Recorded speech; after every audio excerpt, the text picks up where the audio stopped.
Halo, perkenalkan nama aku Ayesa Renanda dengan NIM H09211019. Hari ini kelompok kami akan menjelaskan tentang hak perempuan dalam ketenagakerjaan, hak dalam kesehatan, hak untuk sama dalam pendidikan, hak dalam perkawinan dan keluarga, dan yang terakhir adalah hak dalam kehidupan publik dan politik.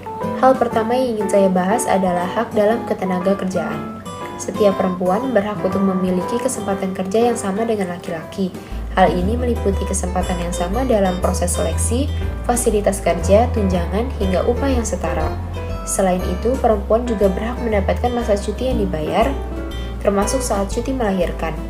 Perempuan tidak bisa diberhentikan oleh pihak pemberi tenaga kerja dengan alasan kehamilan maupun status pernikahan. Namun, sekarang sudah ada undang-undang ketenagakerjaan yang mengatur banyak hal, termasuk perlindungan bagi tenaga kerja wanita.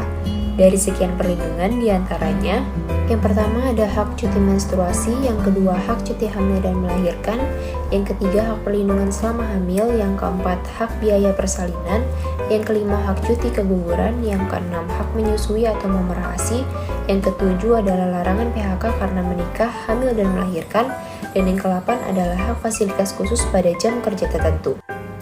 Halo semuanya, perkenalkan nama saya Kezia Rela dengan NIM H09211035 yang akan menjelaskan tentang hak atas kesehatan. Pada Undang-Undang Nomor 23 Tahun 1992, kesehatan merupakan kondisi sejahtera dari badan, jiwa, dan sosial yang memungkinkan setiap orang untuk produktif secara ekonomis. Oleh karena itu, kesehatan merupakan dasar dari diakuinya derajat kemanusiaan. Tanpa kesehatan, seseorang itu menjadi tidak sederajat secara kondisional, serta dia itu tidak bisa menikmati kehidupan sebagai manusia sepenuhnya. Contoh dari hak atas kesehatan yang bisa kita terapkan atau kita lihat dalam masyarakat itu, yang pertama ada hak untuk mendapatkan kehidupan dan pekerjaan yang layak. Kehidupan ini bisa meliputi sandang, papan, dan pangan yang terpenuhi gitu ya. Terus yang kedua itu ada mendapatkan pelayanan kesehatan yang setara setiap orangnya. Dan yang ketiga adalah perhatian khusus terhadap kesehatan ibu dan anak. Bias gender atau yang sering disebut dengan ketidakadilan gender yang dialami oleh perempuan kini tidak sebatas tentang kekerasan, tetapi juga ada ketimpangan dalam pendidikan. Faktanya banyak sekali yang dapat membuktikan bahwa ketimpangan gender ini masih terus berlanjut hingga kini. Padahal, kesetaraan dan keadilan gender dapat disebut juga dengan istilah kemitra sejajaran yang harmonis antara laki-laki dan perempuan.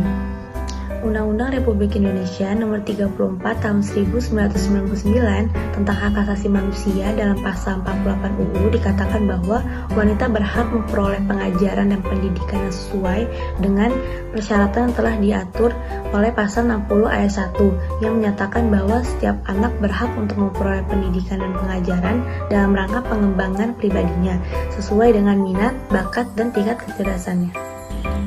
Dalam perkawinan, perempuan berhak memilih calon suaminya. Perempuan berhak menentukan siapa yang sekiranya cocok untuk menjadi pendamping hidupnya. Namun, bukan berarti berjodohan itu tidak boleh ya. Nggak ada yang salah sebenarnya dari perjodohan. Yang salah itu apabila ada unsur pemaksaan, terutama dari pihak keluarga sendiri.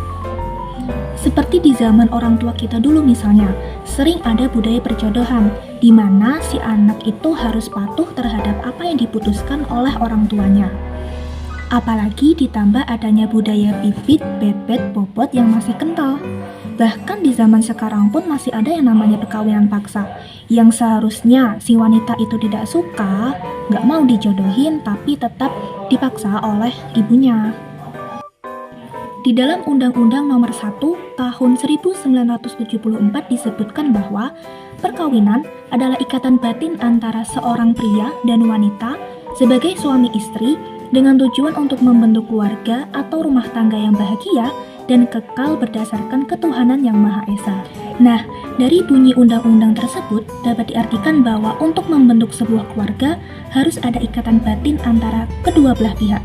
Kalau salah satunya tidak bersedia dan tetap dilangsungkan pernikahannya, maka tidak akan terbentuk sebuah keluarga yang harmonis.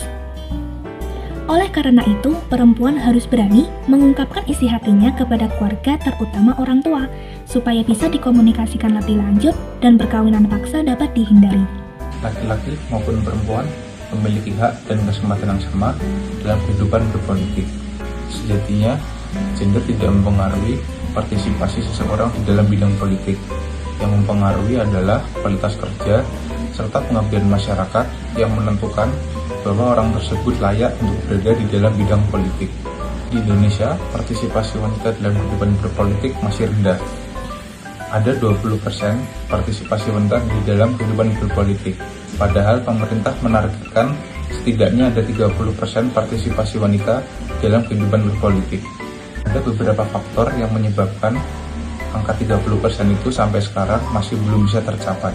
Faktor yang pertama adalah lingkungan politik masih belum ramah bagi kaum perempuan. Contoh konkretnya saja, pada Pilkada serentak tahun 2020, tepatnya di Jawa Barat, terdapat calon wali kota yang berjenis kelamin perempuan mendapatkan pelecehan seksual secara verbal yang dilakukan oleh lawannya. Hal ini tentu saja memprihatinkan. Meskipun pelecehan seksual tersebut tidak disertai dengan tindakan, tetapi pelecehan seksual tetaplah pelecehan seksual dan tidak boleh dilakukan. Seharusnya calon pemimpin memberikan teladan yang baik bagi para rakyatnya. Faktor yang kedua adalah masih banyak masyarakat Indonesia yang beranggapan bahwa perempuan merupakan makhluk yang lemah, berpikir rasional, serta dalam mengambil sebuah keputusan lebih mengedepankan perasaan daripada pikirannya.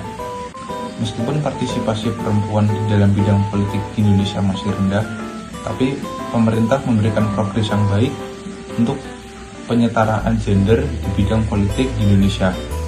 Contoh konkretnya saja, pada saat ini Ketua DPR RI Indonesia merupakan seorang perempuan, yaitu Ibu Puan Maharani. Beliau juga merupakan perempuan pertama yang menjadi Ketua DPR RI di Indonesia.